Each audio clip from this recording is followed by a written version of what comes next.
Autoridades presentes, senhoras e senhores, boa noite. É com grande satisfação que os recebemos nesta noite para a abertura das comemorações do centenário do curso de Arquitetura e Urbanismo e 70 anos da Faculdade de Arquitetura e Urbanismo da Universidade Presbiteriana Mackenzie, com a participação do arquiteto mackenzista Paulo Mendes da Rocha.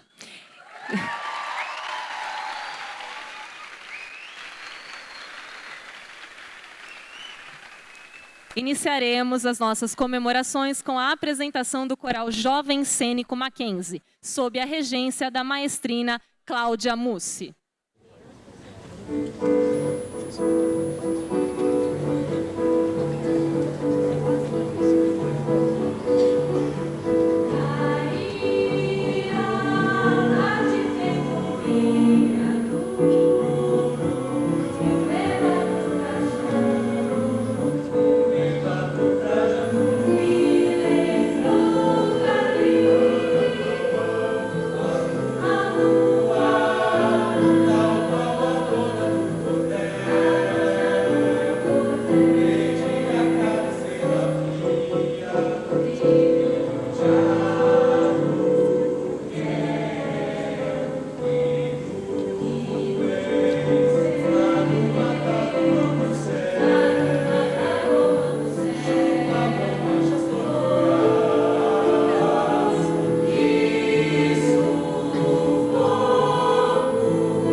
Agradecemos a presença do Coral Jovem Cênico e da maestrina Cláudia Mussi.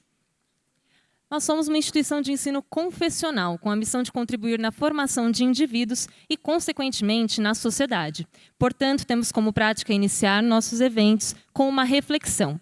Para este, em comemoração aos 100 anos do curso de Arquitetura e 100 anos da Faculdade de Arquitetura e Urbanismo, convidamos o excelentíssimo chanceler da Universidade Presbiteriana Mackenzie, reverendo Dr. Davi Charles Gomes.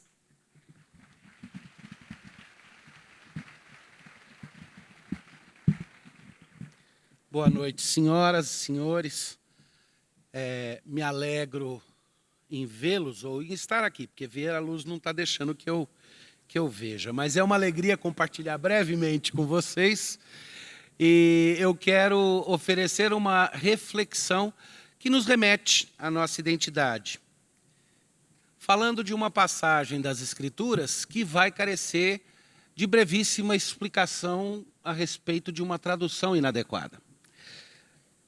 Há uma história de quando Jesus estava numa certa cidade chamada Betânia, e uma mulher quis honrar a Jesus e chegou perto dele com um vaso, um pequeno frasco que tinha alabastro, que era de alabastro, feito de alabastro, e que tinha ali um bálsamo, um perfume muito caro. E ela quebrou aquele vaso, quebrou o alabastro, porque ele era selado, e despejou aquele perfume sobre a cabeça de Jesus. E algumas pessoas ao redor de Jesus disseram: que absurdo! tanto o vaso quanto o perfume valem tanto que poderia se alimentar muitos pobres por um ano inteiro com esse dinheiro. Que absurdo e que desperdício que essa mulher fez. E, para minha surpresa, a resposta que Jesus deu é a única vez na qual, no relato dos evangelhos, Jesus pessoalmente chamou alguma coisa de linda, de bela, de maravilhosa. Porque Jesus respondeu para eles dizendo assim: deixem essa mulher em paz, porque ela fez uma coisa linda por mim hoje. Pena que nas nossas traduções para o português, as pessoas trocam coisa linda por uma coisa muito boa. E a razão é muito simples. A palavra grega que é usada aqui no Evangelho, que foi escrito em grego, é a mesma que os filósofos usam para discutir estética, para discutir beleza, para falar sobre o belo num sentido mais amplo. Mas na tradução, algumas pessoas acharam talvez que soaria mais religioso se falasse uma coisa muito boa. Talvez porque tivessem sentido que não ficaria bom nos lábios de Jesus chamar uma ação de linda. Isso é coisa que se faz para avaliar a arte. Mas o que me deixa mais maravilhado ainda é entender que ele chamou de lindo o que aquela mulher fez por causa da relação humana que aquele ato teve. Não foi o vaso no abstrato, não foi nem o perfume que estava no vaso, me permitam dizer que foi a performance daquela arte em si que o encantou. Porque foi onde a beleza do vaso, do perfume, se transformou num ato que dizia para Jesus que ele era especial naquele momento, que ungia a cabeça dele. E Jesus vai explicar mais tarde que para ele aquilo foi especialmente significativo, porque a cabeça dele estava sendo ungida, a mesma que seria abusada por uma coroa de espinhos em breve. Porque o corpo dele enfrentaria a morte, ele estava sendo ungido ali por aquela mulher. Então ele diz que aquele é um ato maravilhoso.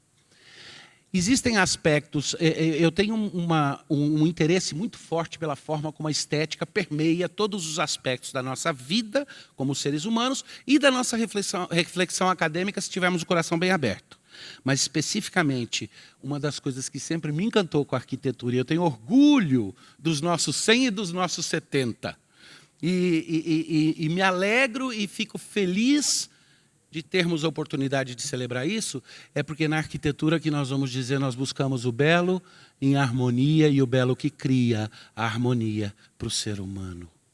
É esse foco duplo que olha para o homem e diz como é que se cria os espaços, como é que se cria aquilo que torna a vida mais bela. E isso é alinhado com a nossa identidade confessional, com o aspecto e a natureza redentiva que todos nós precisamos ter nesse mundo. Nós queremos produzir harmonia, beleza, bem-estar num mundo que muitas vezes é feio, desarmônico e hostil ao ser humano. No livro de Gênesis, quando narra a criação, diz lá: no princípio criou Deus os céus e a terra, mas a terra era sem forma e vazia. A maioria das pessoas lê aquilo e, de novo, imagina que sem forma e vazia seja algo a ver com caos, conceito totalmente grego. E o livro de Gênesis não vem de uma cultura grega e sim semítica.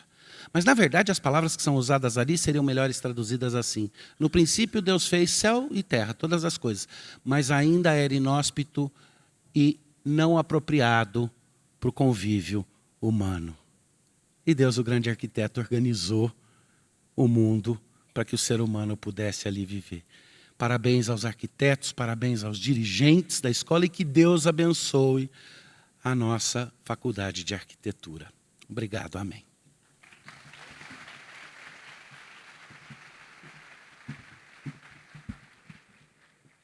Convidamos agora a professora doutora Angélica Benatti Alvim, diretora da Faculdade de Arquitetura e Urbanismo, para realizar sua saudação.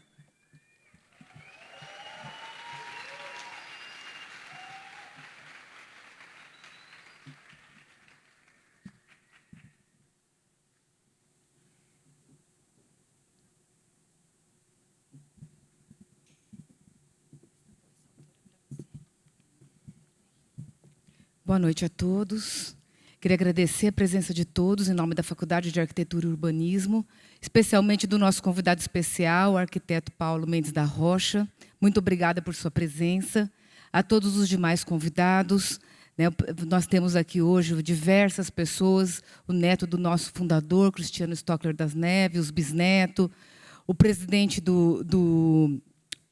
representando o CAL, o professor Cláudio, representando a Secretaria de Urbanismo, o José Armênio, ou seja, diversas pessoas, e a nossa reitoria, o nosso vice-reitor, o nosso reitor, a nossa pró-reitora, e todos os nossos pró-reitores e todos os demais colegas, arquitetos urbanistas, futuros arquitetos urbanistas, que são os nossos queridos alunos. Em agosto de 2017, a Faculdade de Arquitetura e Urbanismo do Mackenzie, nossa escola, comemorará 70 anos de fundação e 100 anos do curso de arquitetura que funcionou junto à Escola de Engenharia entre 1917 a 47. O curso de arquitetura, desde suas origens, foi constituído visando estabelecer forte relação com a atividade projetual, com a cidade de São Paulo e com a sociedade. No texto de fundação da faculdade, escrito em 47 por Cristiano Stockler das Neves, cuja família aqui presente recebe nossas saudações, a atuação para e sobre a cidade e a sociedade está entre os motivos de sua criação. Para além da cidade de São Paulo, a FAU Mackenzie vem desempenhando um papel de destaque no panorama arquitetônico brasileiro. Neste século de atuação, foram muitos os arquitetos formados por esta escola, que, com seus projetos e obras, transformaram muitas cidades brasileiras e interferiram em algumas cidades do mundo, vindo a ocupar importantes posições em instituições públicas e privadas. O arquiteto Paulo Mendes da Rocha, a quem cumprimentamos e agradecemos de novo por sua presença, é, com certeza, uma das importantes referências desta escola. Foram inúmeros outros arquitetos egressos dessa escola e alunos que, ao longo de dos anos, foram reconhecidamente premiados. Arquitetos que já partiram e que sentiremos saudades, como, por exemplo, o professor Telésforo, Miguel Forte, Ladislau, Luiz Teles, José Magalhães, Pedro Paulo Melo Saraivas, Carlos Bratic, entre outros, muitos outros que aqui deixaram saudades. Ao longo do século XX, foram muitas as mudanças na profissão que interferiram na nossa trajetória. No âmbito do Mackenzie, criada em 52, a Faculdade de Arquitetura foi criada junto com outras 3 faculdades, Engenharia, Ciências, que é a mais antiga, Ciências Econômicas e Filosofia, Ciências e Letras. Em 70, o curso de arquitetura também incorporava na faculdade, além do curso, outros 3 cursos, desenho industrial, comunicação visual, desenho e plástica. O diretor, naquele momento, Jun Okamoto, também a quem prestamos nossa homenagem, fez esta junção e, ao mesmo tempo, em 78, os cursos migraram para a Faculdade de Comunicação e Artes, e somente em 2006 é que o curso de desenho industrial, hoje design, retornou à escola. Em 79, a faculdade passou-se a denominar-se Faculdade de Arquitetura e Urbanismo. Em 90, criamos a pós-graduação, capitaneada pelo nosso ex-diretor Roberto Rigg, também a quem saudamos. Em 2000, aprovamos o mestrado, capitaneado por Nádia Somec, Cândido Malta, José Geraldo e outros colegas a quem também agradecemos. Ou seja, foram tantas as fases que passamos e hoje estamos aqui. Na gestão do professor Carlão, iniciamos a internacionalização e agradecemos também a sua presença. Em 2004, ainda na gestão de Carlão, começamos a formar os grupos de pesquisa e diversas atividades de pesquisa e extensão que hoje fazem parte do nosso cotidiano.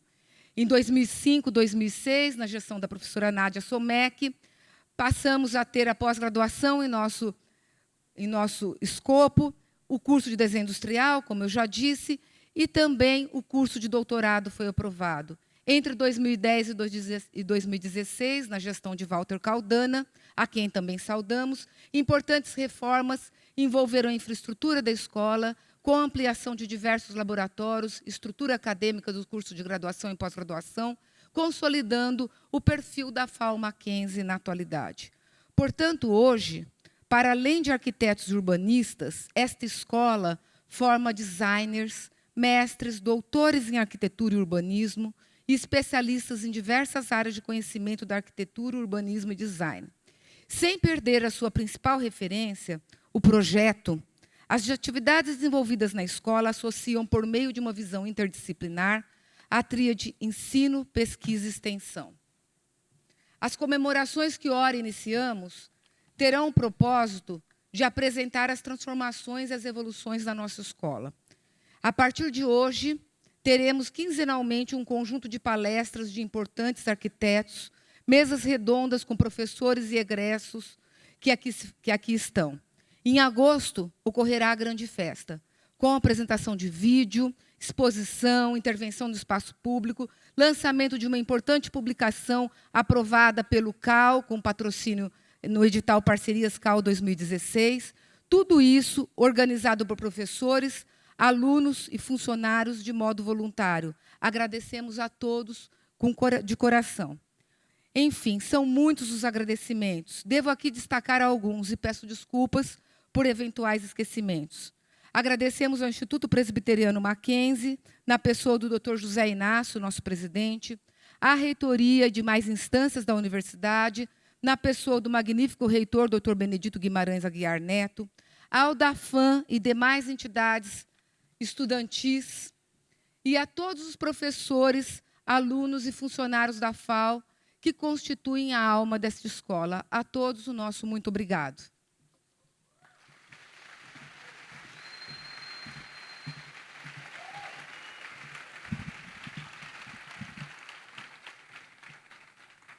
Registramos e agradecemos a presença do arquiteto Marco Antônio Délia, vice-presidente do Instituto de Arquitetura do Brasil, representando o presidente do IAB, do arquiteto Cláudio Mazetti, representando o Conselho de Arquitetura e Urbanismo de São Paulo, do arquiteto Marco Peixe, diretor regional do Instituto de Arquitetos do Brasil, da professora doutora Nádia Somek, conselheira superior do Instituto de Arquitetura do Brasil, e de Cristiano Stockler das Neves Neto, bisneto do professor Cristiano Stockler das Neves.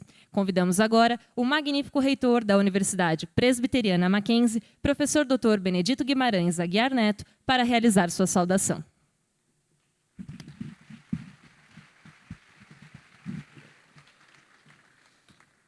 Boa noite a todos.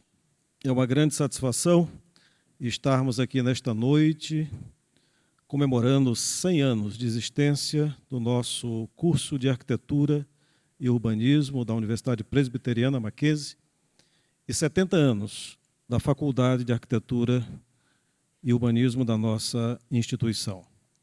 É motivo de muita honra quando nós vemos o passado tão glorioso, tão exitoso, de muito sucesso, que marcou uma trajetória conhecida não só nacionalmente, mas já internacionalmente. Nós queremos saudar aqui, nesta noite, o nosso chanceler, Dr. Davi Charles Gomes, que já nos trouxe uma palavra devocional, iniciando os trabalhos desta solenidade. Queremos também saudar o professor Dr. Marco Túlio, nosso vice-reitor da nossa universidade, professora doutora Angélica Benatti Alvim, diretora da nossa faculdade.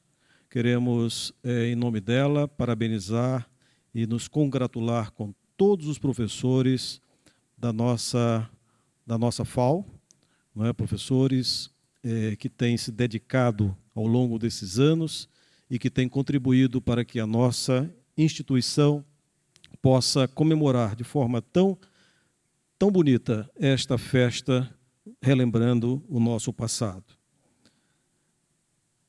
Nós queremos também cumprimentar a todos os discentes aqui presentes, em nome da aluna Vitória Braga, que estará participando ativamente aqui nesta noite, neste bate-papo, com o nosso homenageado desta noite, o arquiteto Paulo Mendes da Rocha, a quem nós rendemos as mais honrosas homenagens nesta noite, e posso dizer, não obstante, reconhecer tão valorosos ex-alunos que passaram pela nossa instituição, que é o nosso mais ilustre ex-aluno. Eu gostaria de uma salva de palmas para o nosso.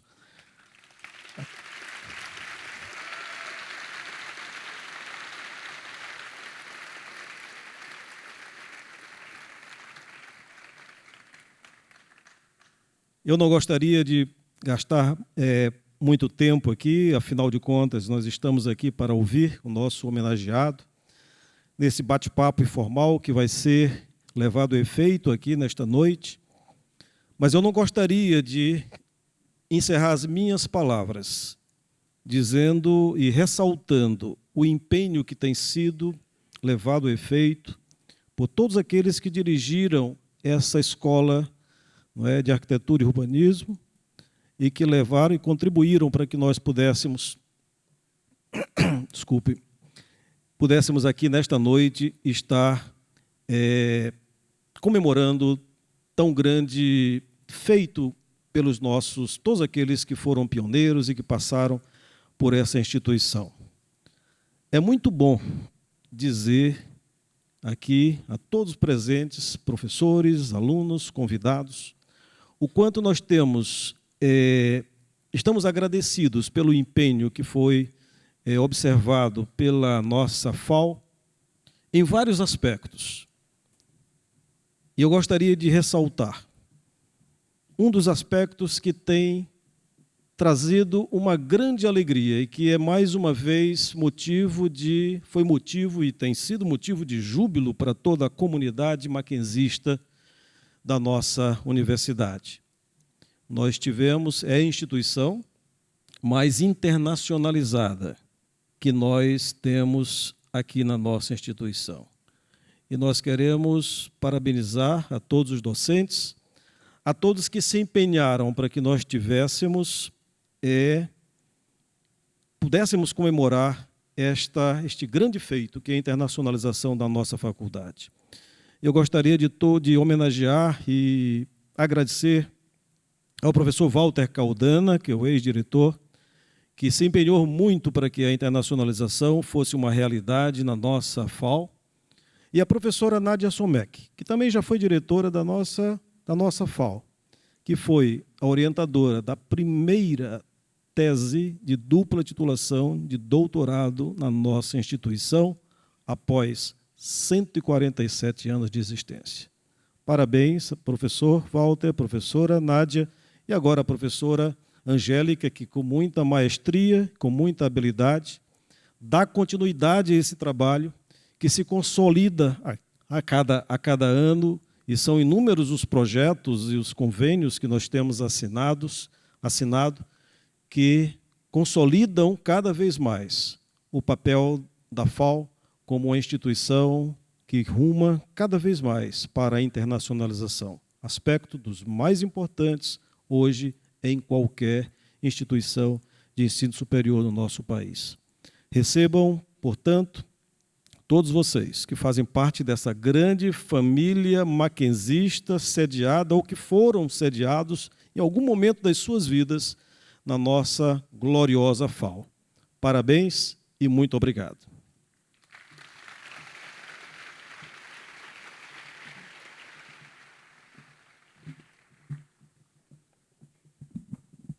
E agora, para iniciarmos o bate-papo com o arquiteto Paulo Mendes da Rocha, convidamos ao palco a diretora da Faculdade de Arquitetura e Urbanismo, professora doutora Angélica Benatti Alvim,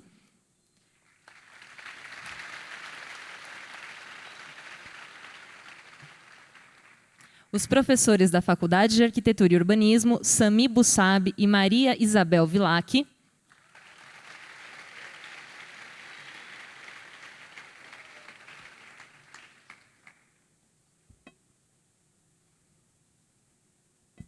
a aluna Vitória Braga, representando o corpo discente,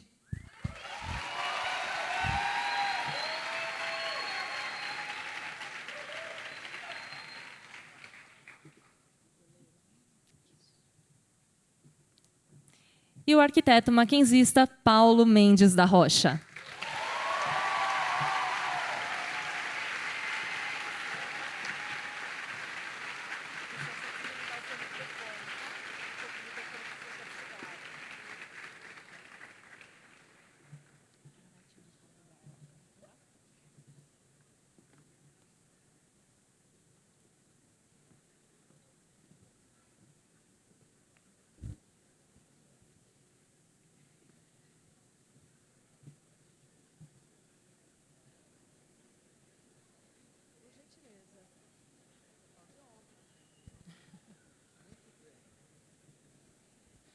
Passamos a condução dos trabalhos para a professora doutora Angélica Alvim. Boa noite a todos. Novamente, é com muita satisfação que nós recebemos hoje o arquiteto Paulo Mendes da Rocha, formado nessa escola. Seja bem-vindo, Paulo. Eu vou ler rapidamente o currículo do Paulo. E a dinâmica aqui, no fundo, é um bate-papo. Vamos, de fato, deixar o Paulo falar o que ele pretende falar para a gente. Professor Sami, a professora Isabel, a Vitória, eles têm algumas perguntas, mas nós vamos aqui estar conversando sobre arquitetura, sobre escola, sobre o que o Paulo quiser. Paulo Arquias Mendes da Rocha nasceu em 28, em Vitória, no Espírito Santo, e formou-se na Faculdade de Arquitetura da Universidade Mackenzie, em São Paulo, em 1954. Convidado por Vila Nova Artigas, passou a lecionar na Faculdade de Arquitetura e Urbanismo da Universidade de São Paulo a partir de 1959. Afastado da universidade em 69, voltou a lecionar em 1980, recebendo o cargo de professor titular em 98 e professor emérito em 2010.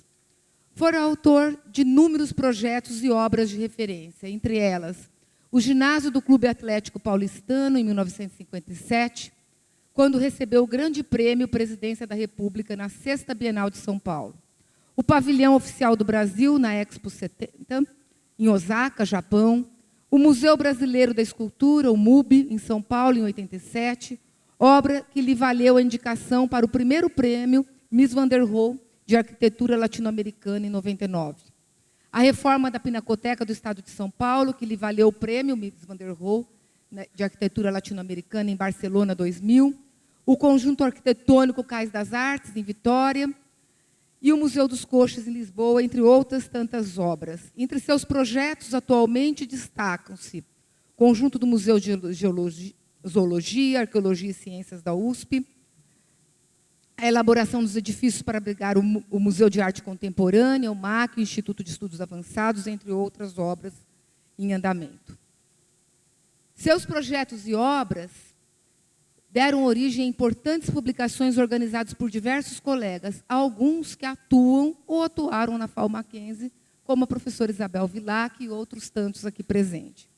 Em 2006, Paulo recebeu o maior prêmio de arquitetura do mundo, o Pritzker Arquitetura Prize, pelo conjunto de sua obra.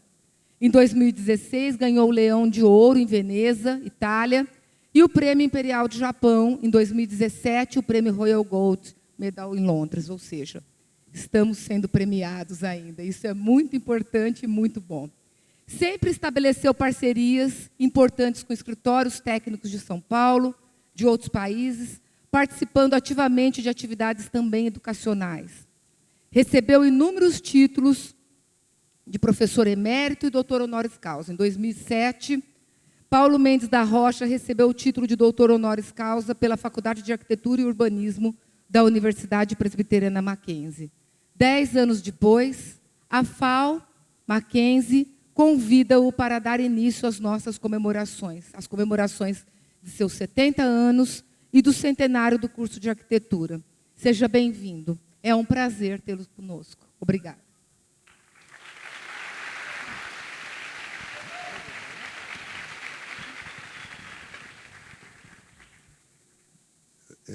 Está falando bem? Bom, com muita emoção que eu cumprimento afetuosamente a todos.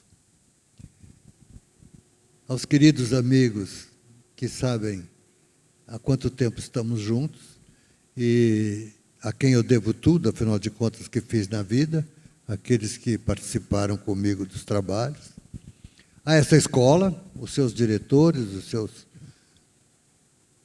comandantes, digamos, dos destinos futuros, e muito particularmente aos estudantes, sempre meus colegas. Eu acho que nós vamos fazer um debate aqui, não sei se cabe um grande discurso, mas, como faz algum tempo, alguns dias, que eu fui convidado, eu não posso esconder que pensei em dizer alguma coisa e, como diz todo pretensioso, gostei tanto do que eu pensei que eu vou dizer. Porque eu imaginei qualquer coisa como se fosse um breve script para um filme. Imaginei o seguinte, que para comemorar isso que estamos fazendo agora aqui, que é um aniversário, nós fizéssemos um banquete. Desses que sentam-se na mesa, como existe na literatura essa imagem tantas vezes, um extraordinário banquete, para o qual, comemorando o aniversário dessa instituição, dessa escola, da minha escola, tivéssemos convidado ilustríssimas e tantas poucas pessoas que pudessem sempre nos representar num momento como esse.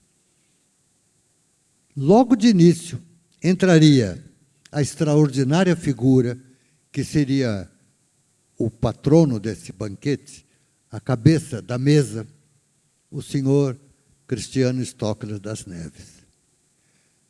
Figura absolutamente extraordinária, formado, como todos sabem, na Pensilvânia e que voltou à sua terra natal, convencido que devia continuar, e fundou uma escola, que é a nossa faculdade de Mackenzie. Quando eu entrei nessa escola, era o mestre supremo, o professor, o exemplo. Antes de mais nada, como figura e personalidade íntegra, uma verdadeira presença educativa por si mesmo.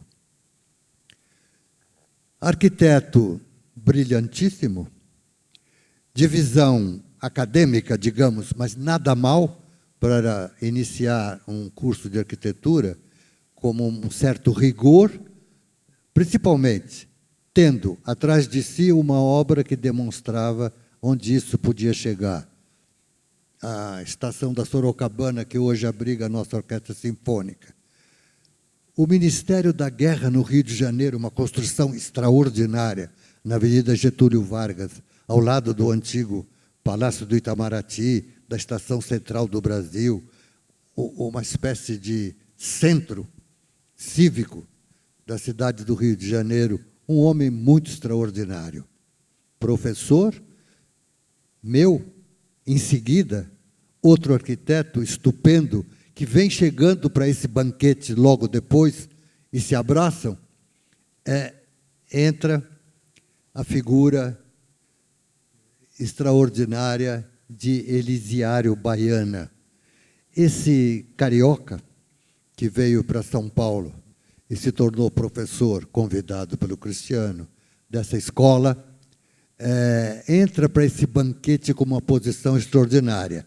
Para vocês lembrarem rapidamente, além da sua figura extraordinária como professor, como pessoa, é o autor, porque ganhou em concurso público o projeto, e é autor do Viaduto do Chá, uma espécie de matriz da cidade de São Paulo, do centro urbano de São Paulo, o Viaduto do Chá, do edifício da Casa Mapping, que até hoje está lá naquela esquina com o seu relógio, um homem absolutamente extraordinário.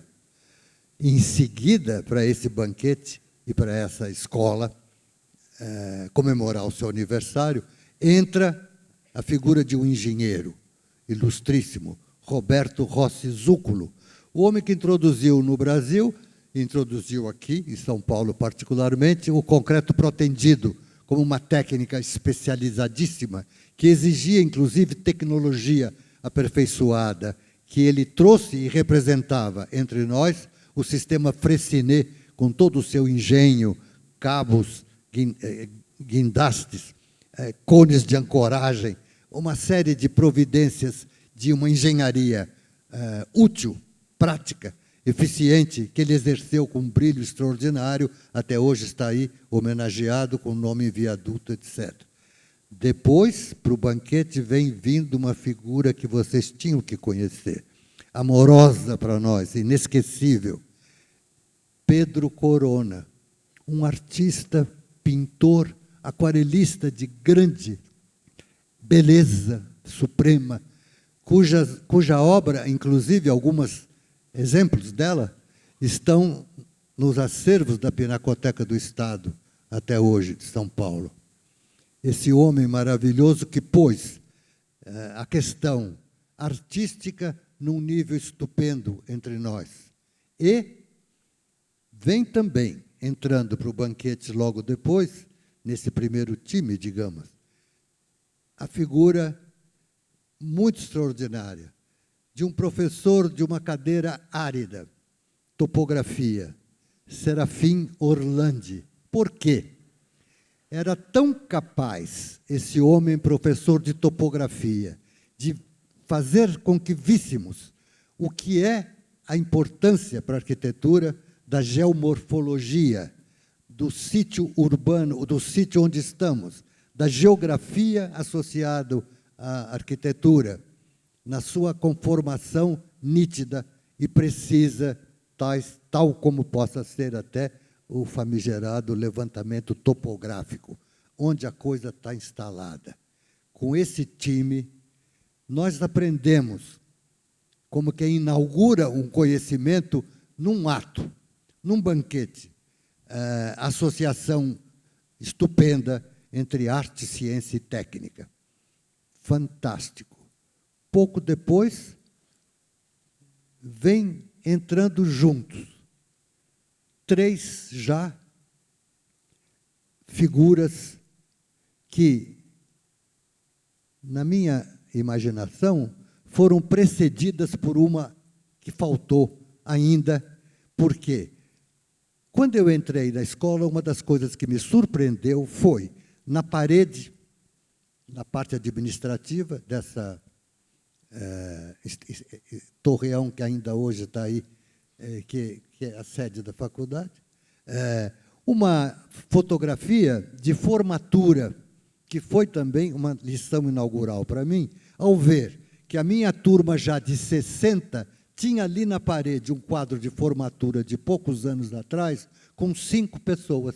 Quer dizer, a escola rapidamente passou de 5, 6, 8 alunos para 60. E mais tarde eu fui fixando, e uma daquelas figuras ficou o resto da minha vida muito associado ao meu trabalho, que era o arquiteto Plínio Crotty. Lá estava o Plínio Crotty naquele grupo de 4 ou 5 só formados. Veja você. Aí há um certo alarido, porque vem entrando para o mesmo banquete um grupo um pouco alegre e falante, onde estava Fábio Moura Penteado, Pedro Paulo de Melo Saraiva e Alfredo Serafino Paisani. O Fábio Penteado, uma figura estupenda, meu amigo inseparável, construiu coisas belíssimas, como o centro, o Teatro ao Ar Livre de Campinas. Pedro Paulo de Melo Saraiva, sábio, inventou, criou um verdadeiro protótipo de edifício com estruturas belíssimas, que foi usado muitas vezes como modelo, como estrutura básica, fundante de habitação, principalmente, um sistema de uma estrutura muito bem modulada, fantástico, com uma viga de transição que fazia com que o apoio no chão fosse transformado em espaço urbano, uma coisa fantástica. Pedro Paulo de Melo Saraiva. E Alfredo Serafino Paisani, eminentemente com visão política, que fez com que se criasse, tornou-se o primeiro presidente do Sindicato de Arquitetos do Brasil, que deu origem ao CAU, que está aí, e quem sabe possa se dizer, inclusive, junto com o Instituto de Arquitetos, origem a esse Ministério das Cidades, que o nosso futuro deve ser muito ligado a tudo isso, na visão política do desenvolvimento do que seja o nosso projeto fundamental, a cidade. Depois, como quem não esperava ser convidado, vem uma dupla. Já alunos dessa faculdade, vêm juntos, os dois, são dois.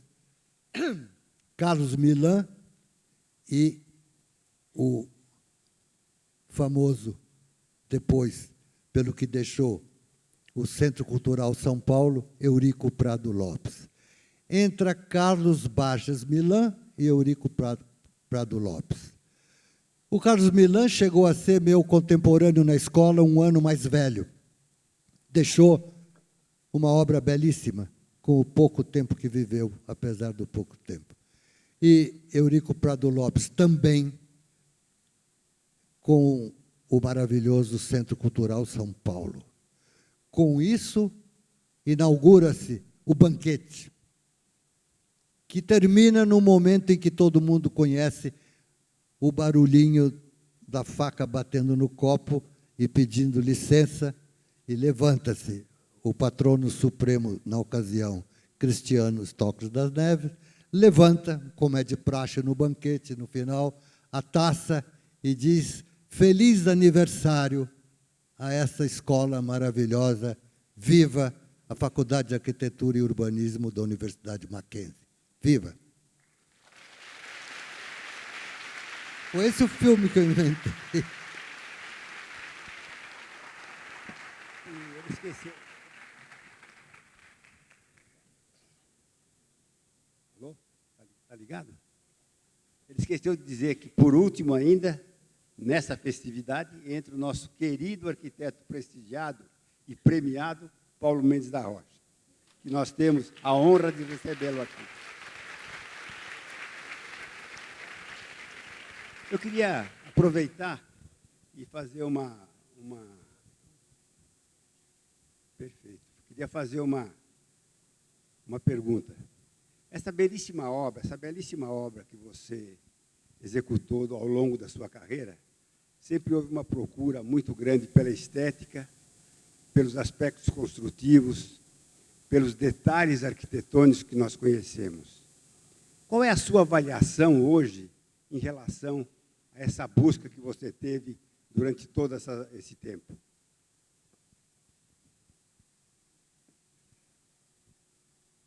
Olha, hoje nós vivemos um momento que talvez não seja justo dizer hoje, porque sempre talvez tenha sido assim, mas muito difícil no mundo. Portanto, diante do que você disse de maneira tão elogiosa, o que eu posso dizer a vocês, que o que fica, e deveria ficar mesmo, não estou me queixando, ao contrário, faço um voto para que fiquem vocês também, antes de mais nada, indignados e muito insatisfeitos, porque a cidade que imaginávamos nunca poderia ser, como é, no mundo inteiro, inclusive hoje, um desastre. Desastre no sentido de tanto trabalho, tanto empenho, e ali não se realiza, afinal de contas, o desígnio fundamental da cidade, que é tornar o planeta habitável, porque por si mesma a natureza não é habitável, tem que ser transformada. E a transformação fundamental, acabamos de compreender, é a cidade. Isso não é novidade, eu sempre me lembro de uma coisa que me comoveu, impressionou muito, quando eu soube a primeira vez, que no 400, já em 1400, 1500, o Palladio já tinha dito: as cidades da antiguidade, a cidade antiga, eram feitas com monumentos. E eis que surge agora, disse ele, a monumentalidade da cidade. A cidade é algo que não existe ainda e imaginamos como o habitat humano ideal. Ali, nenhuma criança pode morrer de fome. Ali não há a exploração do trabalho do homem pelo homem. Ali não há a menor hipótese de violência. Isso se consegue não com arquitetura, porque ela não pode obrigar ninguém a se comportar assim ou assado, mas se consegue como expressão de uma consciência de condição humana que temos que procurar. Portanto, a grande questão diante dessa insatisfação hoje é a educação. Nós temos que lutar pela educação, transformar os sistemas anacrônicos com que se trata as crianças, inclusive. É mais fácil ensinar a uma criança o que é uma pedra amarrada num barbante e o que é a força da gravidade, o fio de prumo, que é uma evidência. Toda criança faz barco de papel para pôr na enxurrada depois da chuva. Toda criança sabe empinar um papagaio, uma pandorga. Toda criança brinca com um peão. É muito mais fácil ensinar física elementar a uma criança, desde a alfabetização, do que a cortar coração no isopor, pintar de vermelho para dar de presente para o Dia das Mães. Isso é uma abstração estúpida. E nós continuamos assim, educando como quem engana, educando como o jesuíta fez com o índio, mostrando um espelhinho, sem contar a lenda de Narciso, que é a grande questão verdadeira, que está contida nessa experiência humana de ver a sua própria imagem. Portanto, a grande questão da arquitetura, ou de qualquer profissão no mundo, de qualquer atividade humana, essencialmente, é uma razão política para a transformação do que está aí. Nós, que somos americanos, ou seja, vivemos num território onde chegou a civilização ocidental há 400 anos, não é nada, em relação a uma Roma que tem 5.000 anos, a Paris, que foi uma cidade nova, foi fundada há 2040, 2050 anos. Ou seja, nós é que deveríamos saber mais do que ninguém, como experiência, o que era instalar o habitat humano na natureza. Portanto, a nossa ação fundamental, para que não fique só um resmungo de alguém penalizado, essa crítica, mas, ao contrário, a convocação para uma luta é a dimensão política de qualquer profissão que você possa imaginar, particularmente na arquitetura e no urbanismo. Eu penso assim.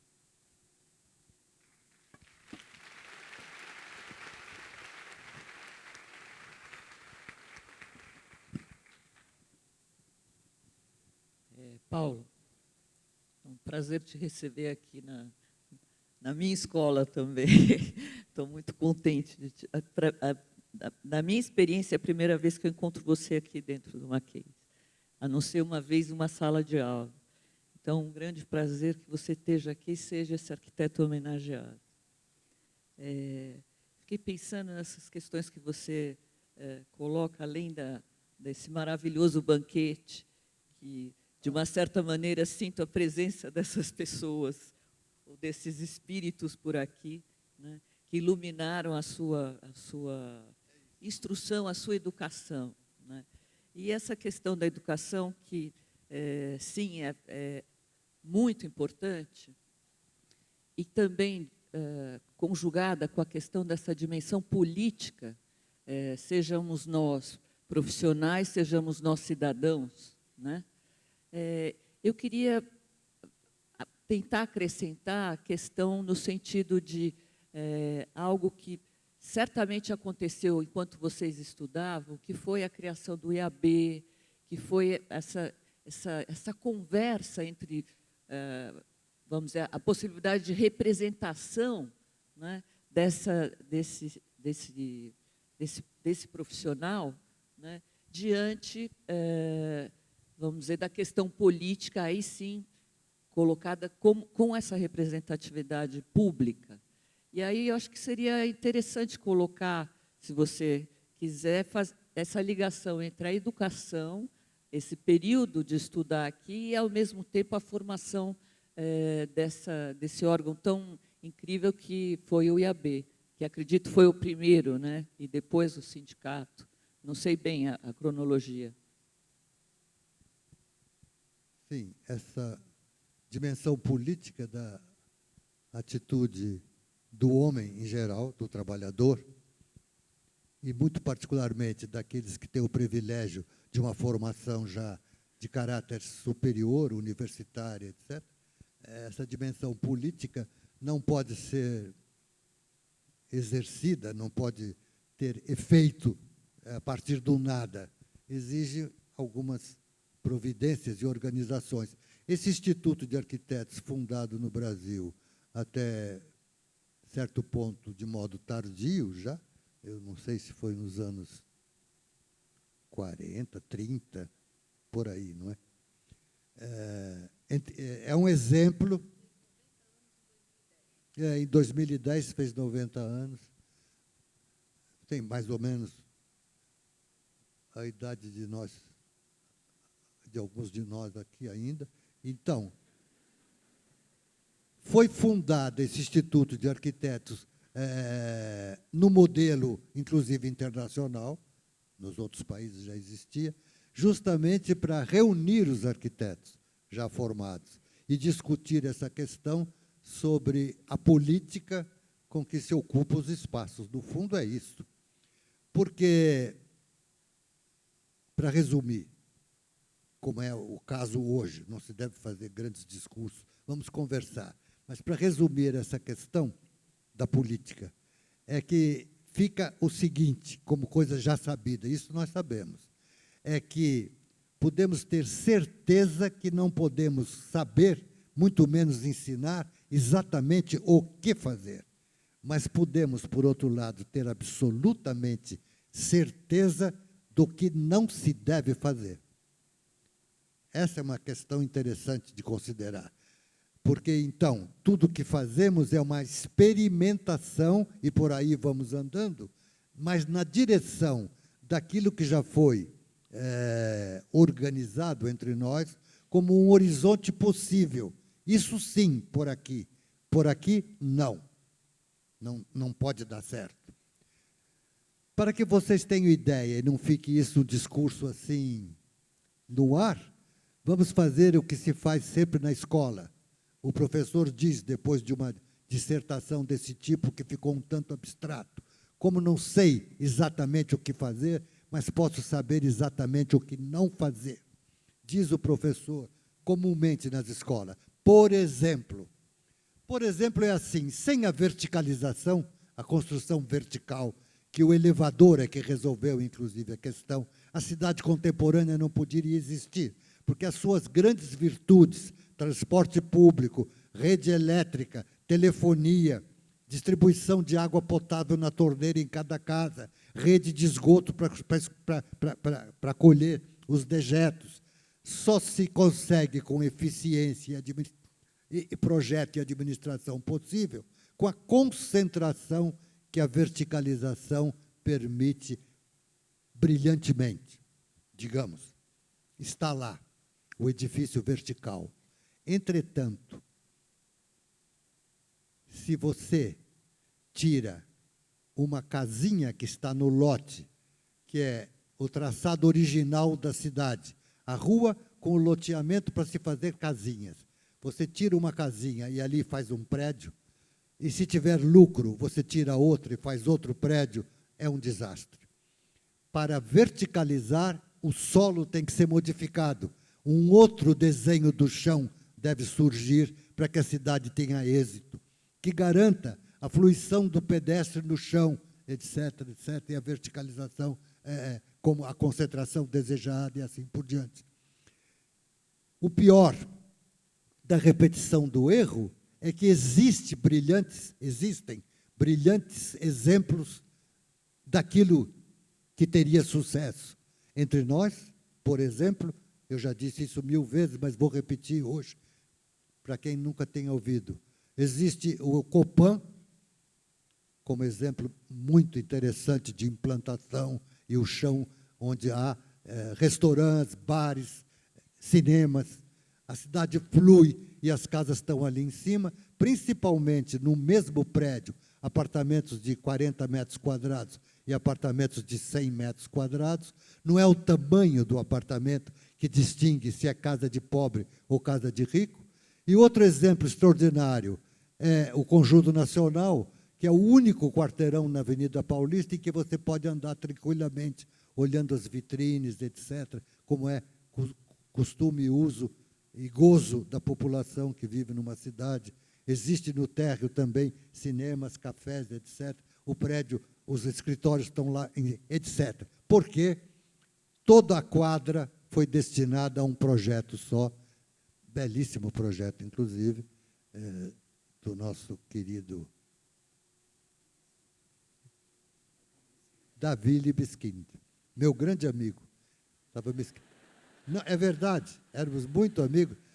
Eu estava me esquecendo, no momento, o nome Davi Libeskind. Vejam vocês. Portanto, como é fácil compreender que pode não se saber exatamente o que fazer, então, por exemplo, faço assim.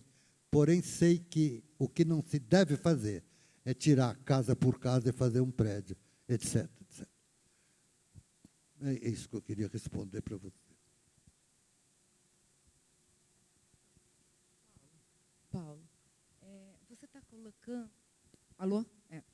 Uma questão fundamental, que é a questão do ensino. Quer dizer, na verdade, quando a gente ensina arquitetura, nós não dizemos o que os alunos devem fazer, mas nós indicamos caminhos. Qual é o papel, eu queria te perguntar, você, na sua prática de professor, principalmente o papel do ateliê, né? Porque o nosso ensino ele é diferente.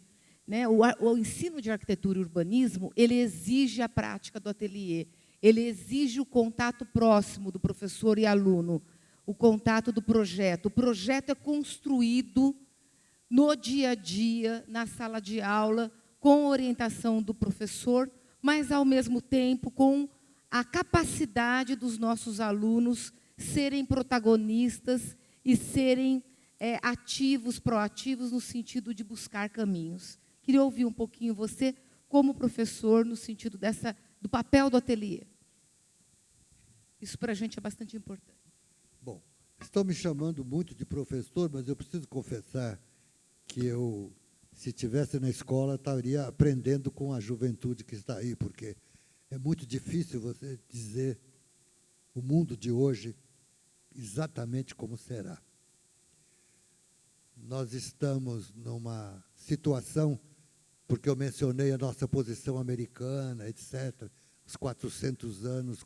Entretanto, nesse momento, o mundo inteiro está passando pelos mesmos problemas. Como quem diz, o colonizador está pagando os pecados de ter cometido as barbaridades que cometeu, seja na África, seja aqui na América, coisas tão desastradas quanto a exploração de um lugar em vez da instalação realmente da civilização em novos espaços. Não é?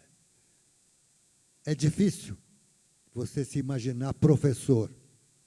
Nós estaríamos envolvidos necessariamente, por isso eu fiz esse apelo tão nítido sobre a questão política, numa assembleia de discussão, o que fazer.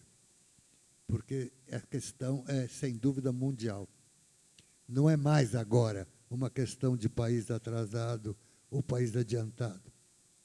A Europa não conseguiu sair do estado de guerra, da última infame e horrível guerra. Não se consegue, eles não conseguem. A União Europeia estão em conflitos, etc., etc. Temos que serenamente pensar em que direção deveremos nos juntar para discutir o futuro da nossa espécie. As transformações são brutais, fala-se vulgarmente nos meios de comunicação e coisas assim, evidentes, sem dúvida, que são modificações extraordinárias. Porém, é preciso não esquecer as transformações que apareceram, surgiram claramente, sempre estavam aí, mas surgiram claramente agora na questão da sexualidade, por exemplo, nas relações masculino e feminino. Se o mundo está convencido, os humanos, que o planeta não suporta a população mais se ela dobrar, controlar a natividade transforma as relações, modifica completamente as relações, como já modificou entre homem e mulher. A posição da mulher não é uma posição de igualdade do homem, é uma posição de voz política em igual valor, mas sempre o feminino é feminino, o masculino é masculino, e nós estamos nessa relação em conflito e com novos horizontes naquilo que sempre foi fundamental, instrumento ou fator de conflitos na nossa mente, as relações afetivas, o ímpeto da sexualidade, transformações violentíssimas que deveríamos colocar como discussão, não para influir no degrau da escada, não se trata disso, mas numa questão de conceito que temos de nós mesmos, aquilo que se chama formação da consciência e da linguagem. E a ideia de uma liberdade absoluta para aquilo que chamamos projeto e planejamento. O espaço do planeta tem que estar disponível para os planos e projetos que pareçam para uma assembleia coletiva, sempre interessantes e indiscutíveis para fazermos. Veja vocês aqui na América, eu tenho um pouco de... ou já não tenho a essa altura, porque estou falando, mas teria que ter pudor de repetir tanto a mesma coisa. Mas quando eu percebo, eu já estou falando aquilo, entretanto, agora tenho que continuar para completar o que eu queria dizer aqui na América. Não tem cabimento até hoje nós não termos várias ferrovias, seriam principalmente ferrovias, enquanto caminhos e estradas, que ligassem o Atlântico ao Pacífico. É um absurdo você ficar, o Brasil condenado à África e o outro lado condenado ao Pacífico. Nós temos que cruzar os nossos trabalhos, etc, etc. Se você fizer essas ferrovias, teria que fazê-las em parceria com os outros países. Sem dúvida nenhuma, você não vai invadir o outro país para passar por lá, Peru, Bolívia, Chile, que seja. Aonde passariam essas ferrovias? Como se atravessaria os Andes? É indispensável. E essas ferrovias haveriam de amparar, por necessidade, inclusive, inúmeras outras cidades. Jamais apareceria uma São Paulo com 20 milhões de habitantes, uma monstruosidade, fruto de erros, de concentração, em vez de planejamento territorial mais amplo. É essa política que temos que defender como lição primordial nas escolas de arquitetura. Como não navegar os rios de modo intenso, como é navegável o Ruhr da Europa, como é navegável o sistema Volga-Don na União Soviética, na Rússia. Como não navegar? Os nossos rios não são navegáveis. E você só pode navegar um rio que nasce num país, passa para outro país, volta para outro país, como é o nosso sistema Paraná-Uruguai, como é o sistema amazônico, sem parceria com os outros países. Ora, esses planos em parceria significariam, antes de mais nada, a construção da paz na América Latina. Jamais conflitos de fronteira, ao contrário, os projetos fundamentais que iriam desencadear novas cidades, novas frentes de trabalho, uma distribuição justa da população no território, e não essas concentrações aberrantes, porque só há trabalho lá. Aqui em São Paulo, sem nenhum escrúpulo, não se dizia operário para falar em obra, você dizia baiano. Era tudo baiano que vinha para cá. Por quê? Porque deixavam a família passando fome lá, tinham que sair de lugares abandonados. O meu pai foi engenheiro formado em 1920. 2 anos depois de formado, em 1922, ele foi pelo Departamento de Obras Contra-Secas, DENOX, construir o açude de Cruzeta, no Rio Grande do Norte. Em 1920, até hoje está lá a seca do Nordeste e não se resolve nada. Ou seja, esse imobilismo político cria uma rota de desastre onde a nossa profissão fica amofinada, condenada a especulações supérfluas de estilos, modos de fazer o particular quando o erro está na falta justamente de um plano fundamental de ocupação dos espaços. Isso a Faculdade de Arquitetura, as escolas de arquitetura têm que dizer, em nome da universidade, do ensino e da educação. Essa é a minha opinião sobre essas questões.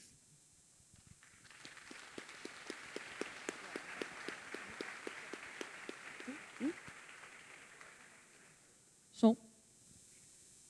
Queria te perguntar, aproveitando esse gancho que você falou da identidade americana, de que forma essa identidade americana dentro da arquitetura e do urbanismo...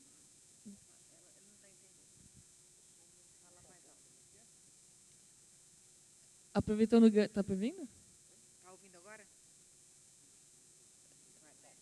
Quer que eu fale aqui depois? Não, pode falar. De que maneira que essa identidade americana, no contexto da arquitetura e do urbanismo, pode superar um discurso de referências que são predominantemente europeias ou norte-americanas? Deu para entender? Entendi. O que eu quero dizer com o americano, não é isso? Então,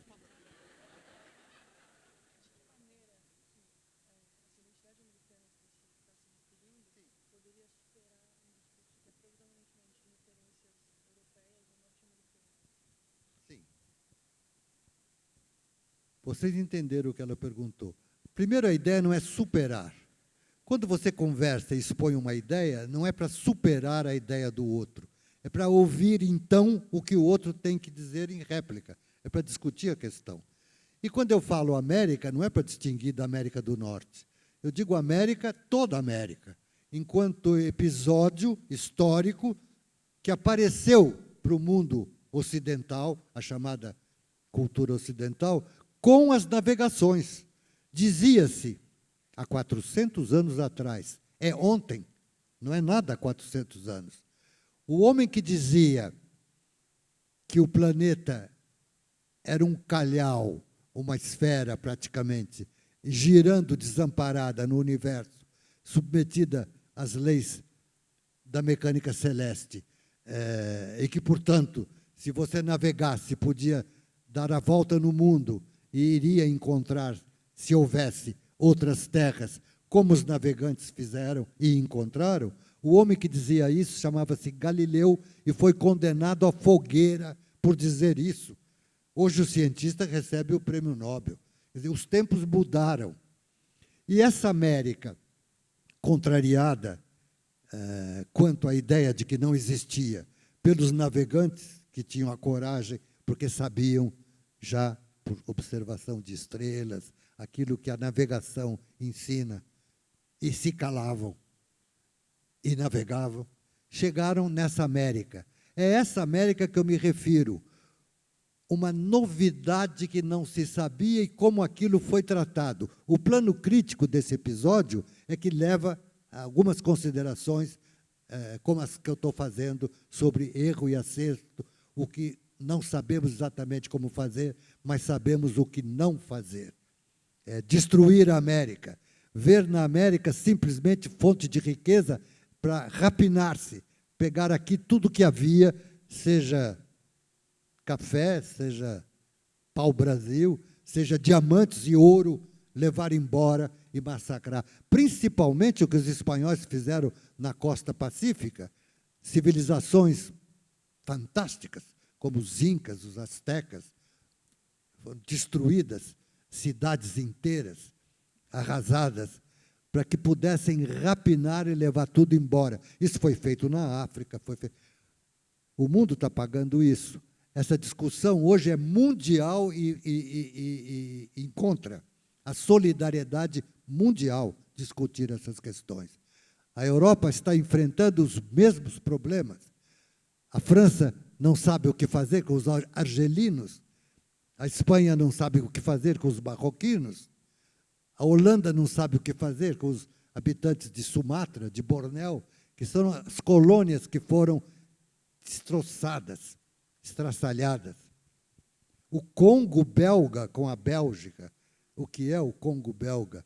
O que se fez com tudo isso? Estamos revendo e tentando inverter essa rota do desastre. É essa América que eu falo. É esse americano que somos nós, que nunca conseguimos dizer aquilo que podíamos dizer sobre esses novos territórios. Não se trata de suplantar a cultura europeia.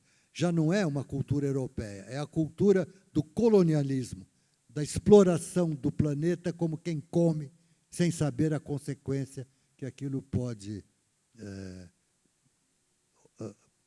ocorrer, pode desencadear dessa atitude predadora em relação à natureza. A natureza, para nós, não é uma paisagem. Para nós arquitetos, para nós estudiosos. A natureza é um conjunto de fenômenos. Mecânica dos fluidos, mecânica dos solos, força da gravidade, rotação da Terra, etc. É isso essa que é a América que eu falo. Mesmo porque somos europeus, não somos americanos. Nenhum de nós é caduveu, nenhum de nós é índio nativo daqui. Somos todos alemães, italianos, franceses. A minha mãe é italiana, a família do meu pai é portuguesa, de origem portuguesa. Nós somos europeus. Eu digo América, não dos americanos, América que todos nós descobrimos e destruímos. Essa voz da América pode ter uma força, porque diz ele tem uma experiência, vamos ouvi-lo. Até certo ponto, o Brasil fez muito disso, com essa arquitetura que é, até certo ponto, em alguns aspectos, respeitada lá fora, porque ela se tornou, sobre alguns aspectos, um exemplo ou outro, um tanto criativa em relação a essa arquitetura acadêmica europeia. Isso está desencadeado agora com muita força no mundo todo. Prepare-se para isso. Devemos nos preparar para isso. Eu, inclusive, não sei nada. Vocês é que têm que saber. O futuro está na mão de vocês, aqueles que vêm vindo, é ou não é? Nós somos muito breves, os vivos ao mesmo tempo. Não é nada o nosso tempo de vida. 70, 80, 90 anos de vida útil na história da humanidade tem 4 milhões de anos, o gênero humano. A nossa experiência é muito antiga, tem que ser muito antiga. Portanto, vou te repetir também uma coisa que eu digo sempre, mas veja vocês, os mais jovens, ou por acaso, se alguém nunca ouviu, se não é uma beleza, essa reflexão de filósofos. Não fui eu que inventei. Diz assim, diante dessa reflexão última que eu fiz, todos nós sabemos que vamos morrer. Entretanto, sabemos que não nascemos para morrer, nascemos para continuar. Essa é a força da ideia da educação. Fala agora ou não vai falar nunca mais.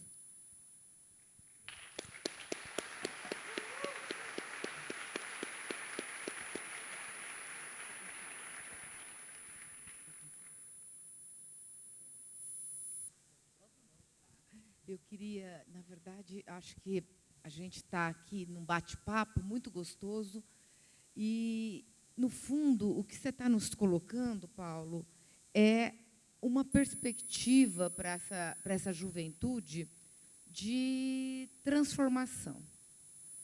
Nós estamos num momento em que o mundo, acho que você está formado desde 54 a 60 anos? Mais ou menos. 60 e... quase para 60 anos. E isso faz com que a gente pense... Naquele tempo, nós tínhamos um Brasil ainda rural, predominantemente rural. São Paulo era uma cidade ainda bastante reduzida, e passamos, em 50, 60 anos, um processo de transformação bastante intenso, e as nossas cidades, que deveriam estar aí extremamente vibrantes, elas estão com todos os problemas que nós estamos aí enfrentando. Isso nos faz pensar que o papel do arquiteto e urbanista é um papel bastante importante, né? É um papel ainda cada vez mais bastante importante. Eu queria que você colocasse este papel para os seus meninos. Qual é o papel que você vê para a arquitetura e urbanismo para o Brasil de amanhã? Bem, é uma disciplina no âmbito da universidade da maior importância, a discussão de arquitetura e urbanismo. Antes de mais nada, como papel. É preciso saber que não é necessário que você saia construindo prédios ou projetando prédios. Se você imaginar o que se chama gestão da nossa sociedade hoje, o que há no serviço público de ocupação, empregos, ocupação, atividade para arquitetos em transporte público, em rede de distribuição das formas indispensáveis para a cidade, de água, esgoto, telefonia,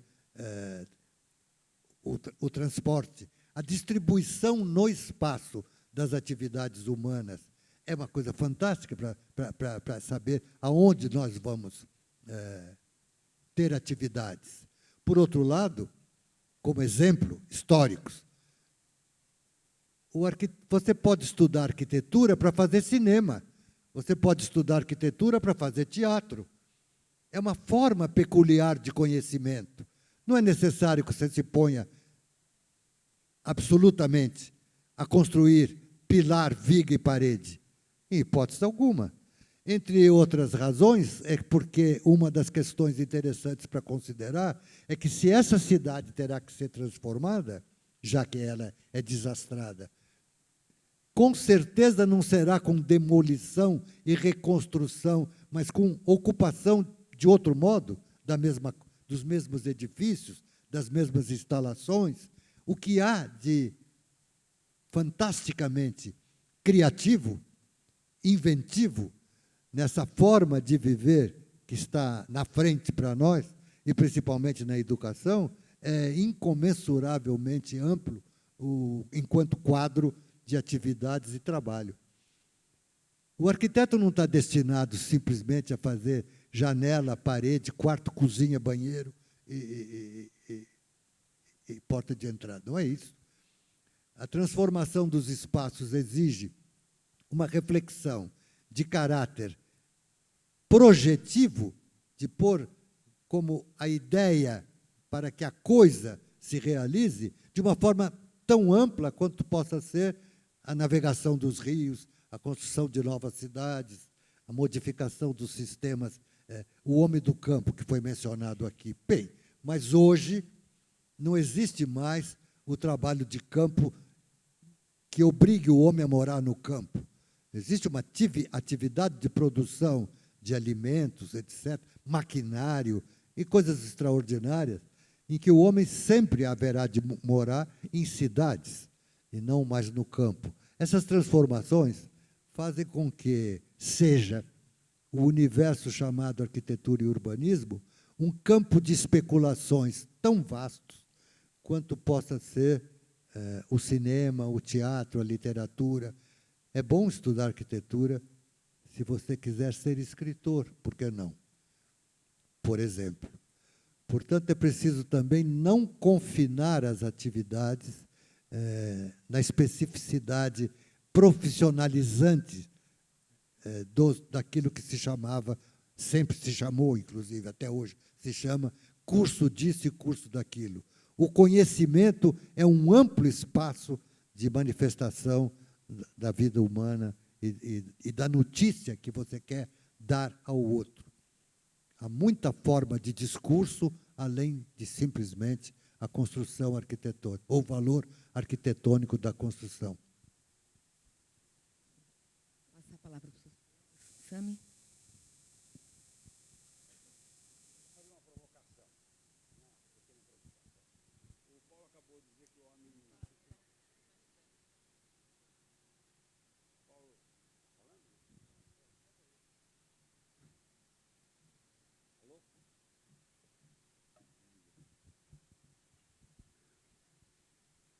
colega acabou de dizer que o homem está condenado a viver na cidade, não viver mais no campo, com o que eu concordo inteiramente.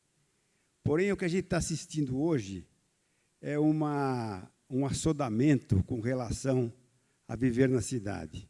Ou seja, nós estamos vendo alguns edifícios sendo transformados em painéis de plantação, em fachadas.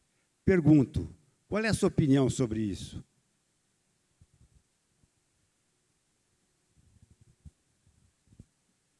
É muito difícil falar porque a minha opinião é muito antipática sobre isso. Eu acho uma besteira que não tem tamanho. Você destruir a Amazônia e ficar plantando jardim nas fachadas dos prédios, isso é uma tolice. Os franceses, para não pensar...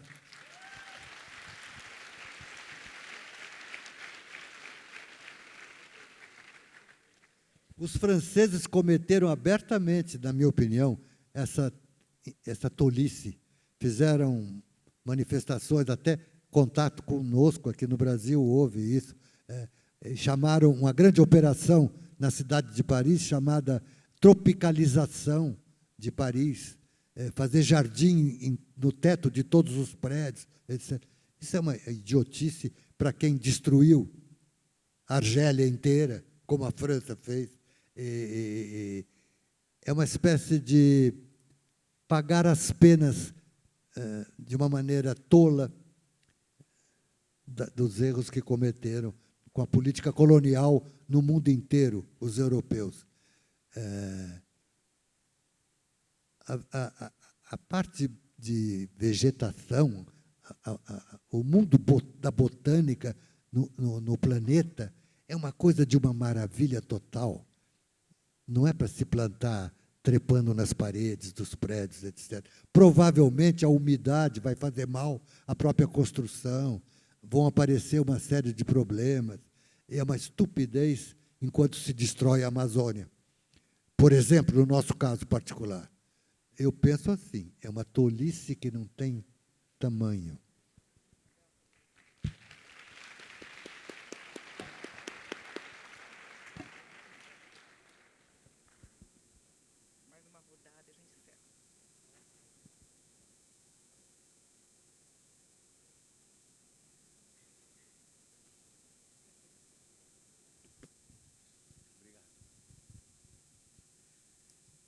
Oi, eu acho que seria interessante que a conversa sua hoje, e que hoje não, diria que muitas vezes, essa questão de que a grande construção humana é a cidade, né? A nossa obra coletiva por excelência é a cidade. Eu acho que gostaria que você falasse um pouco sobre a questão da vida pública na cidade, não necessariamente ligada a espaços públicos desenhados para isso, mas essa, vamos dizer, essa dinâmica, esse movimento que em São Paulo me chama muito a atenção, de como, apesar da cidade estar sucateada por uma série de obras e abandono, como tem uma vida pública muito intensa nessa cidade. Não sei se você gostaria de falar um pouco sobre isso.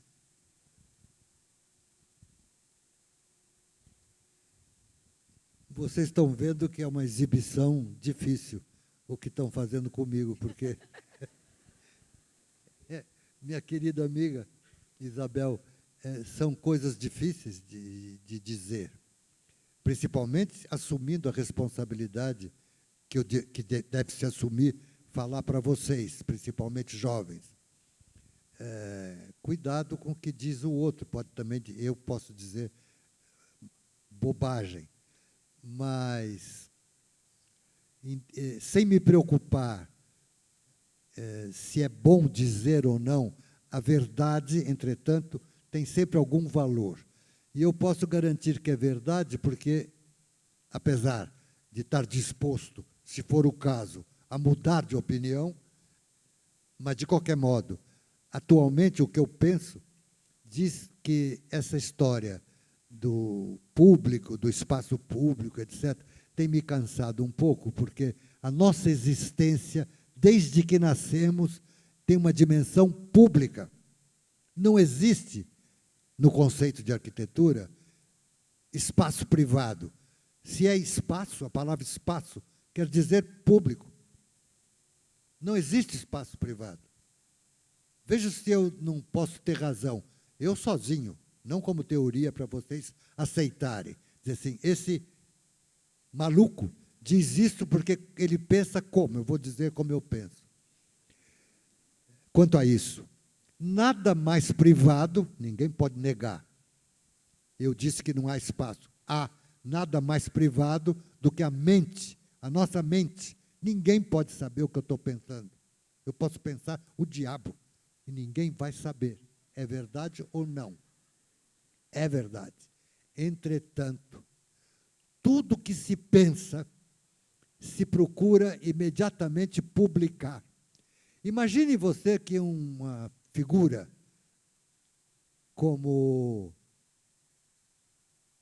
Shakespeare nunca tivesse publicado nada e tivesse, entretanto, pensado tudo que se sabe que pensou, que está na obra que ele escreveu. Mas se ele nunca tivesse publicado, escrito, para que publicasse, inclusive, tornado público, aquilo não, simplesmente não existiria. Não existe nada privado. O que é privado ainda não existe. Para existir, tem que ser publicado, público. Queira vocês ou não. Queira eu ou não. É pura verdade. As coisas que eu disse, se eu não dissesse nunca, não existiriam. Portanto, não é espaço.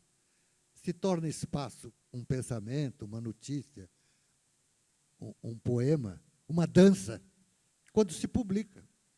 Por que diabos, se o cara se mete a dançar trancado num quarto, alguém que vê diz, ficou louco? E quando se põe a dançar aqui no palco, nós aplaudimos. Porque só se dança de modo público, não tem sentido você dançar privadamente. Tudo que fazemos é um discurso público, queira ou não. Eu penso assim. Portanto, a cidade é o lugar, é a universidade por excelência. Se alguém perguntasse, isso não se faz, mas pode se fazer como um exercício, um jogo. Qual a essência da arquitetura da cidade? A cidade é feita para quê? Não há uma resposta para isso. Mas, como brincadeira, você pode inventar essa ou aquela resposta, desde que seja razoável. Uma que me parece muito razoável é dizer a razão da cidade é que possamos conversar uns com os outros. Você imaginou o homem, existiu esse homem, que não sabia da existência do outro há 2 milhões de anos atrás, há 1 milhão de anos atrás. Os homens não tinham ideia do outro, de que havia um outro, em outro lugar, outro grupo que seja, para não dizer nenhum outro. A cidade é feita para que possamos conversar, antes de mais nada. É só para isso. É fundamentalmente para isso.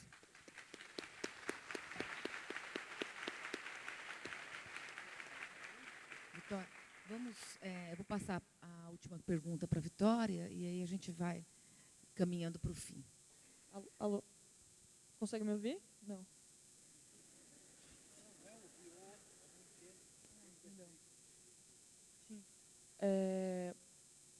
Eu queria saber de que maneira... aumentaram o som agora. De que maneira que... De que maneira ter estudado arquitetura e urbanismo modificou a sua visão de mundo e a sua visão de si mesmo? De que maneira ter estudado arquitetura e urbanismo modificou sua visão de mundo e sua visão de si mesmo? Preciso de um tradutor aqui. É isso? Não tenho a menor ideia.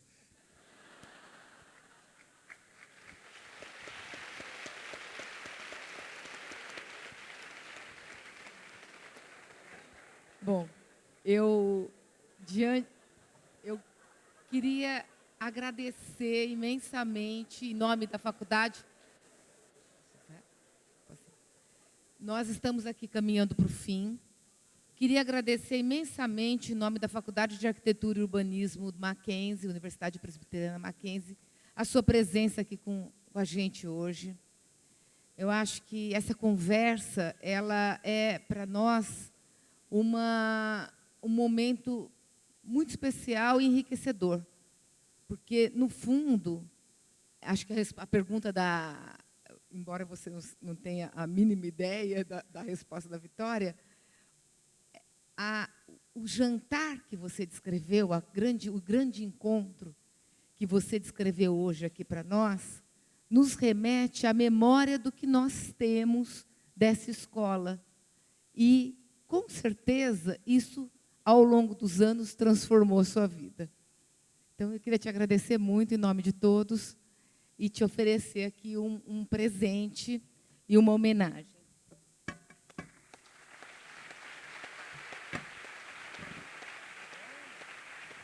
Este quadro foi pintado, uma aquarela pintada pelo professor Silvio Stefanini, que está aqui presente. Cadê o Silvio? Uma salva de palmas. E a gente queria te oferecer em nome da escola.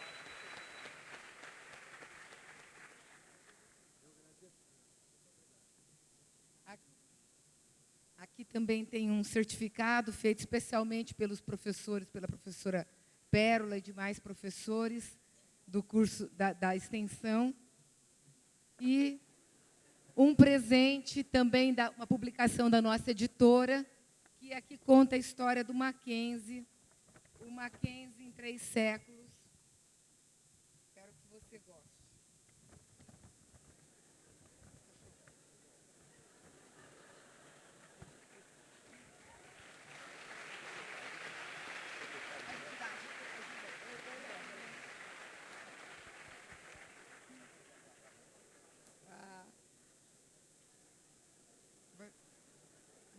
Eu não vou abrir para debate, tá?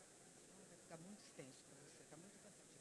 Então, vamos aqui, uma salva de palmas para o nosso arquiteto Vitória.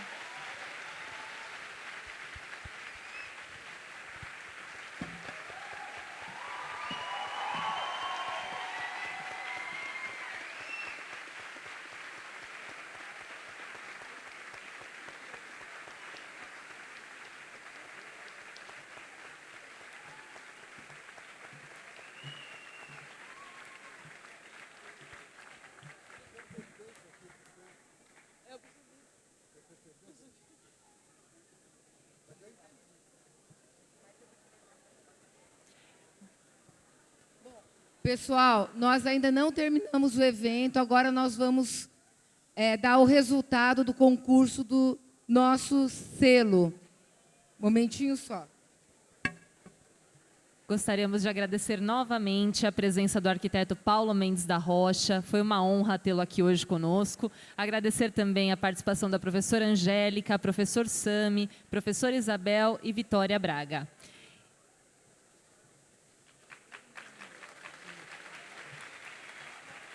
Lembramos que o nosso evento ainda não acabou. Nós vamos passar agora para a premiação do concurso interno de ideias para a criação do selo comemorativo dos 70 anos da FAU Mackenzie e 100 anos do curso de arquitetura.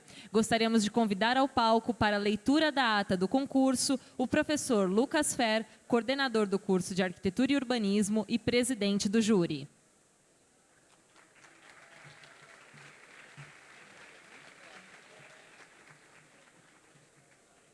Convidamos também o coordenador do curso de design, professor Dr. Marcelo Oliveira.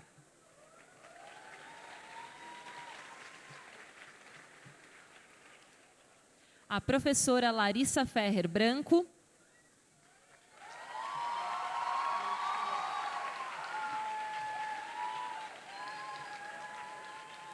E os alunos Vinícius da Costa Lopes, representando os alunos do curso de arquitetura e urbanismo. e Gabriel Arthur Donângelo Cordeiro, representando os alunos do curso de Design. Gostaríamos de aproveitar esse momento para fazer um agradecimento especial à editora Romano Guerra e à livraria Bookstore pela doação de livros, ao Instituto Presbiteriano Mackenzie e à Universidade Presbiteriana Mackenzie por viabilizarem o prêmio principal. Passamos a palavra ao professor Lucas Ferro.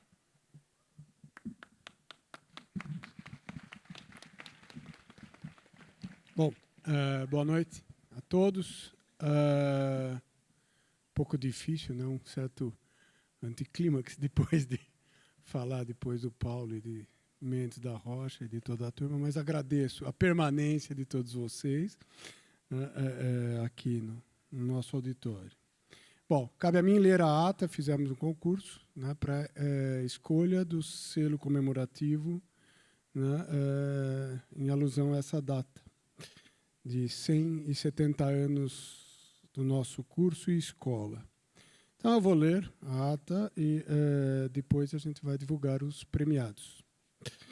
Enfim, em 13 de março de 2017, no edifício 9 da Faculdade de Arquitetura e Urbanismo da Universidade Presbiteriana Mackenzie, a comissão julgadora do concurso interno de ideias para a criação do selo comemorativo dos 70 anos da FAO Mackenzie e 100 anos do curso de arquitetura, formada pelos docentes Lucas Fer, Marcos Aurélio Castanha Júnior, Mauro Claro e os discentes Gabriel Arthur Donângelo Cordeiro e Vitória Reis de Souza e Braga, reuniu-se para analisar as propostas e deliberar sobre o resultado do concurso.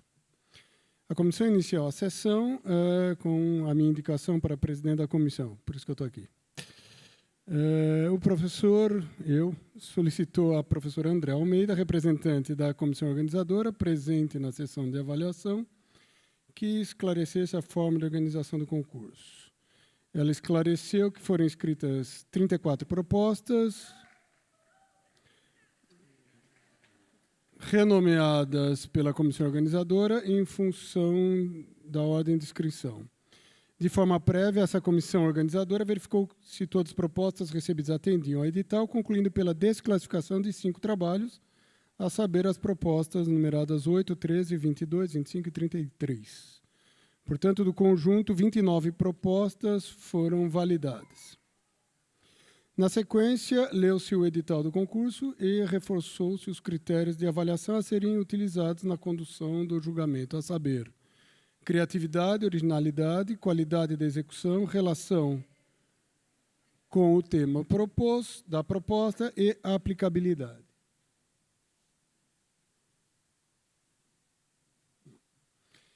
Esses vão passando aí os vários trabalhos inscritos. Na primeira etapa, 29 propostas foram, portanto, apresentadas digitalmente para avaliação individual de cada membro do júri, resultando na classificação prévia de 21 propostas. Depois, na segunda etapa, as 21 propostas foram discutidas de forma conjunta pelo júri, que selecionou 10 propostas que melhor atendiam aos critérios estabelecidos pelo edital. E na terceira etapa da avaliação, essas 10 propostas foram reavaliadas pelo júri e cada membro votou nas propostas que mais se destacaram, chegando ao resultado final.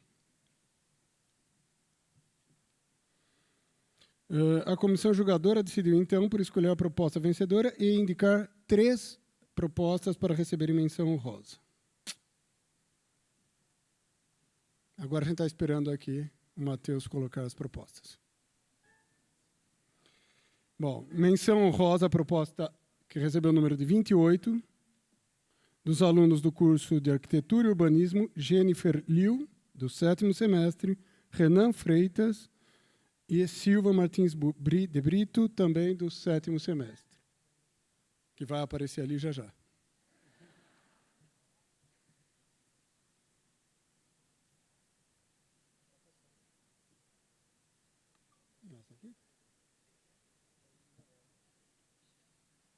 Já já aparecerá. Isso é só para criar suspense, tá? Aqui. Essa é a proposta.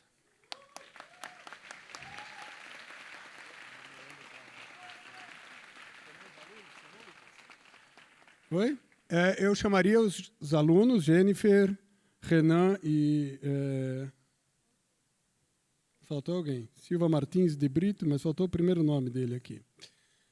A subirem aqui para receberem, né, a menção. Estão aqui? Ahá. Venham para cá.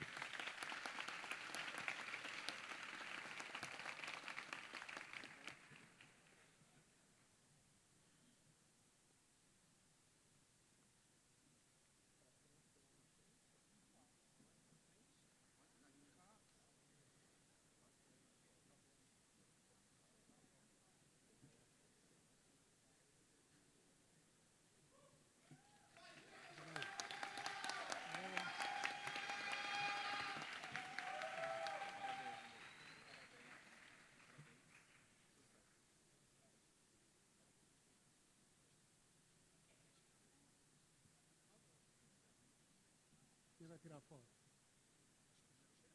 Vai tirar? Podemos ir para frente? Tudo bem. Bom, a próxima menção rosa é a proposta número 4, dos alunos do curso de Arquitetura e Urbanismo, Érica Arumi Sato, do 4º semestre, e Natália Nani, também do 4º semestre.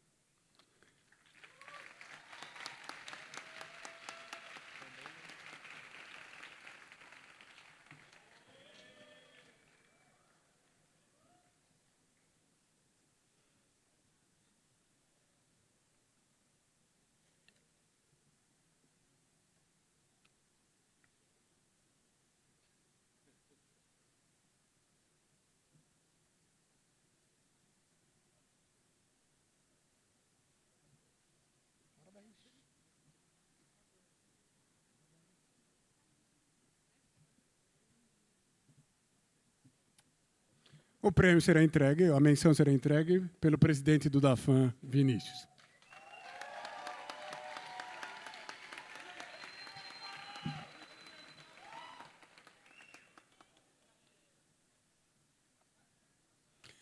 A próxima menção é a proposta 7, dos alunos do curso de Arquitetura e Urbanismo, Mariana Alves, do 10º semestre, e Rebeca Pac, também do 10º semestre.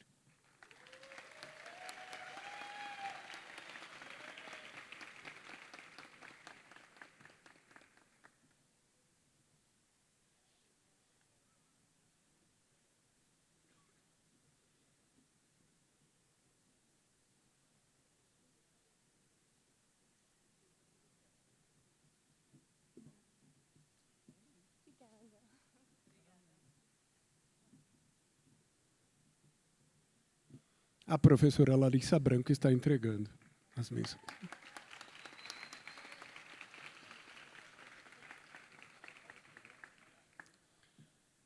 Bom, é a proposta vencedora, proposta que recebeu o número 31, dos alunos do curso de graduação em Design,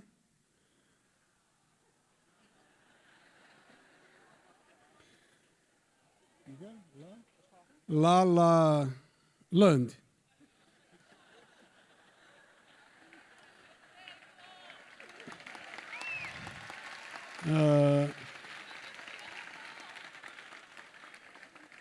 Os alunos Alessandro Tsuyoshi, acho que é isso, né? Tsuyoshi, Santiago Okura, do 7º semestre, Felipe Barreto Regis, do 3º semestre, e Júlia Fagundes Conceição, do 3º semestre.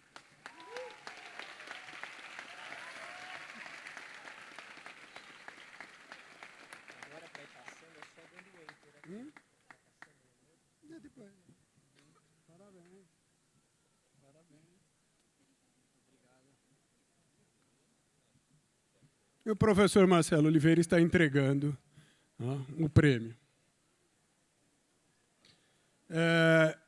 O júri descreveu rapidamente os motivos que levaram à eleição pela síntese alcançada, utilizando-se de poucos elementos que, no entanto, denotam potência gráfica adequada a um selo comemorativo.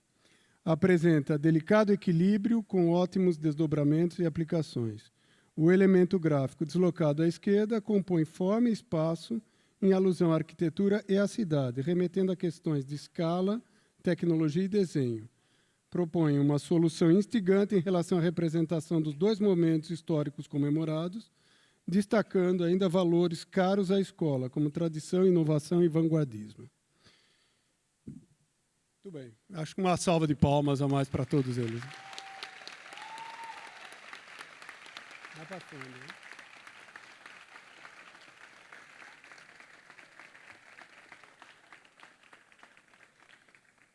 Enfim, a reunião encerrou-se em seguida, às 17h15, com a aprovação de todos os presentes. Muito obrigado. Boa noite a todos.